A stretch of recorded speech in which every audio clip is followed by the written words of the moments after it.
Comentaremos hoy el capítulo 10 del Evangelio de San Mateo, de los versículos 24 al 33. En aquel tiempo dijo Jesús a sus apóstoles: Un discípulo no es más que su maestro, ni un esclavo más que su amo. Ya le basta al discípulo con ser como su maestro, y al esclavo como su amo. Si al dueño de la casa lo han llamado Belcebú, ¿cuánto más a los criados? No les tengáis miedo, porque nada hay cubierto que no llegue a descubrirse, nada hay escondido que no llegue a saberse. Lo que os digo de noche, decidlo en pleno día, y lo que os digo al oído, pregonadlo desde la azotea. No tengáis miedo a los que matan el cuerpo, pero no pueden matar el alma. No, temed al que puede destruir con el fuego el alma y el cuerpo. ¿No se venden un par de gorriones por unos cuartos? Y sin embargo, ni uno solo cae al suelo sin que lo disponga vuestro Padre. Pues vosotros hasta los cabellos de la cabeza tenéis contados. Por eso no tengáis miedo. No hay comparación entre vosotros y los gorriones. A quien se declare por mí ante los hombres, yo también me declararé por él ante mi Padre que está en los cielos. Y si uno me niega ante los hombres, yo también lo negaré ante mi Padre que está en los cielos. Palabra del Señor. Vemos pues aquí que Jesús nos habla en este Evangelio de la persecución ligada a su seguimiento. Vemos que nos cuenta que a él lo persiguieron, sabemos que a él lo crucificaron. Pues también nosotros debemos esperar esa persecución, pues como bien dice, no es más el discípulo que su maestro. Y si a él lo llamaron Belcebú, pues debemos esperar que nosotros también sufriremos esa persecución. Pero Jesús nos dice que no debemos tener miedo. Y si nos quedamos con solo este mensaje, pues dicho por cualquier otra persona, nos parecería no demasiado consolador, porque es cierto que la persecución nos da miedo, el sufrimiento, el dolor, la muerte nos puede dar miedo. Entonces, ¿cómo nos dice Jesús que no nos dé miedo eso? Pues bien, como he dicho, estas palabras de boca de cualquier otra persona no se aguantarían por ningún lado, pero Jesús tiene razones para decirnos que no tengamos miedo, y en este Evangelio nos las cuenta. Por un lado, nos dice, no hay nada escondido que no llegue a saberse. Es decir, con estas palabras Jesús nos está indicando que la luz siempre sale victoriosa. Y nosotros, si somos de Cristo, somos hijos de la luz. De modo que en el Señor tendremos la victoria, porque la luz siempre vence a las tinieblas por gracia de Dios.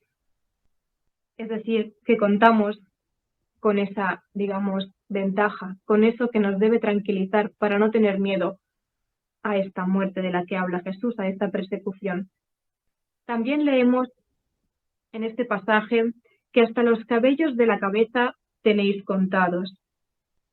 Esto hace referencia, por un lado, que Jesús nos está diciendo que Dios nos conoce profundamente, porque ciertamente saber el número de nuestros cabellos ni nosotros mismos lo sabemos, pero somos hijos de Dios y Él, nuestro Padre, nos conoce perfectamente, nos conoce profundamente.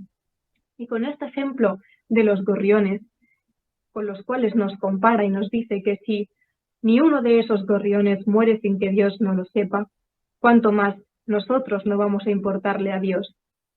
De modo que Jesús nos está diciendo aquí que Dios nos tiene en cuenta, que tiene un plan de salvación para cada uno de nosotros y que su providencia también se hace presente incluso en medio de las tribulaciones, en medio de esta persecución. Y Dios Padre no nos deja solos, sino que, como se nos dice también, pues todo lo hace concurrir para nuestro bien, si nosotros le amamos y le seguimos, y puede aprovechar esos sufrimientos para el plan de salvación de cada uno de nosotros. De modo que tenemos de momento estas dos razones. Somos hijos de Dios, somos hijos de la luz, y por su poder la luz vence al mal. Además, Dios es nuestro Padre, Dios nos conoce y no nos abandona, sino que nos abastece con su providencia. Y por último, leemos también en este Evangelio: no tengáis miedo a los que matan el cuerpo, pero no pueden matar el alma. No, temed al que puede destruir con el fuego alma y cuerpo. Y esta razón es bastante importante, es muy importante porque nos dice: no tengáis miedo a la muerte del cuerpo. Y como he dicho, ciertamente esto nos puede provocar dolor, porque humanamente la muerte es un acontecimiento doloroso, es un sufrimiento, y el cuerpo forma parte de nuestro ser. Pero no solo somos cuerpo, sino que somos carne y también espíritu. Somos cuerpo y somos alma. Y aquí Jesús nos está diciendo que si bien el cuerpo es importante, también lo es nuestra alma. Y nos dice que no nos preocupemos tanto por la muerte de ese cuerpo, sino como por la muerte del alma. ¿Por qué? Porque estamos llamados a esa eternidad, a esa vida eterna en el cielo al lado del Padre. Y es cierto que la muerte terrenal es dura y nos provoca sufrimiento, pero también es cierto que no es el final, sino que es el principio de la nueva vida, de la vida eterna. Sin embargo, la muerte del alma significa la muerte de nuestra vida espiritual, porque somos cuerpo y somos alma, y en ese alma se recoge Dios en nosotros. En ese alma, en nuestra alma Jesús se hace presente y es nuestro espacio de intimidad con Dios. De modo que si muere el alma, muere la presencia de Dios en nosotros. Y muere por tanto esa esperanza de salvación en la vida eterna que Dios nos quiere regalar a cada uno.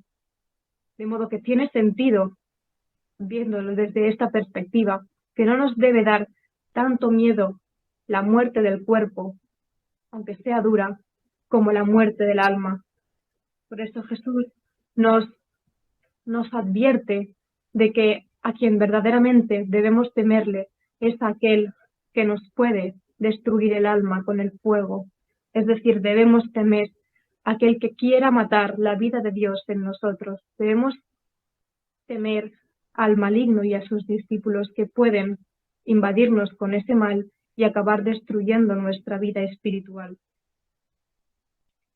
Así pues, vemos que Jesús nos da razones para confiar en Él, para verdaderamente no tener miedo a esa muerte corporal, a esa persecución que viene de su seguimiento, porque nos dice que si le reconocemos aquí en el mundo ante hombres y mujeres, Él nos reconocerá en el cielo ante Dios nuestro Padre. ¿Y qué temer si tenemos a Dios de nuestro lado? De modo que tengamos confianza en Jesús y en estas palabras que nos dice en el Evangelio de hoy.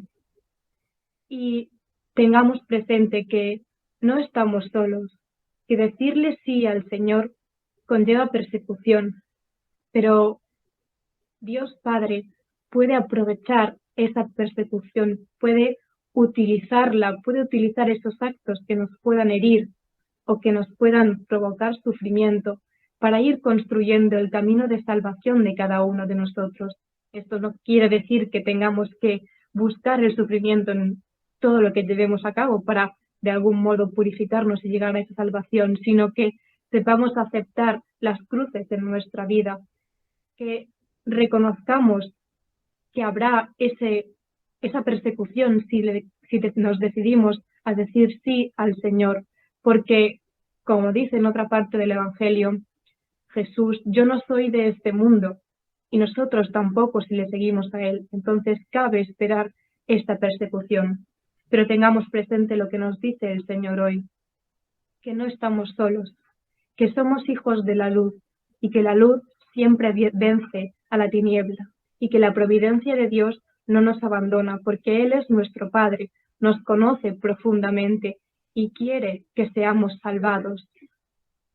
Y por eso nos ha dotado de esta riqueza, de este tesoro que podemos llevar dentro nuestro, de esta vida espiritual que debemos cultivar y cuidar, para que así, por gracia de Dios, la muerte terrenal no tenga la última palabra, sino que el fin de nuestros días aquí en la tierra sea el comienzo de la vida eterna al lado de Dios Padre.